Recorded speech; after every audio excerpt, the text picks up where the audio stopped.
D-backs hosting the Phillies. The Phillies are minus 115 on the money line. The D-backs are minus 105. The over-under is 10 runs. The Phillies, getting a run and a half on the run line, are minus 205, meaning if you bet them that way and they win this game outright, you win. They lose by 1, you win. And the D-backs, laying a run and a half on the run line, are plus 170, meaning if you bet them that way, they have to win by 2. Both of these pitchers have pitched against the opposing team this season. Strahm went 2 innings, 2 runs, 2 earned, in a game that the Phillies lost 4-3 in Philadelphia, and he struck out 3 batters in that game.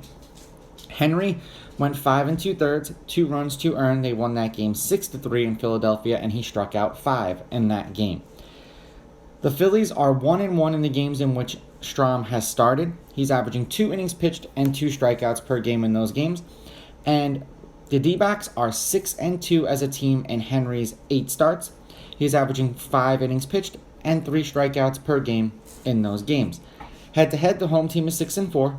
These teams are 5-5 against each other in their last 10. The favorite is 5-5 on the money line. The underdog, getting a run and a half on the run line, is 6-4. There have been 2 one-run games in their last 10 meetings. Ironically enough, it was the last 2 that they played against each other. The over is 7-2-1, and the over 10 specifically is 7-3. For those who are concerned about the wind, it is blowing from left field to right field at 6.9 miles per hour. Considering that this is a night game, they might leave the roof open. It hasn't been too blisteringly hot here in Arizona, and yes, I'm out here visiting. May want to take my dad to this game. The last series that they played against each other, the D-backs won 6-3. The game before that, the D-backs won 4-3. And the game before that, the Phillies won 6-5. All of those games were in Philadelphia. All of those games were this year. The Phillies are 7-3 in their last 10. And they are 7-1 in their last 8.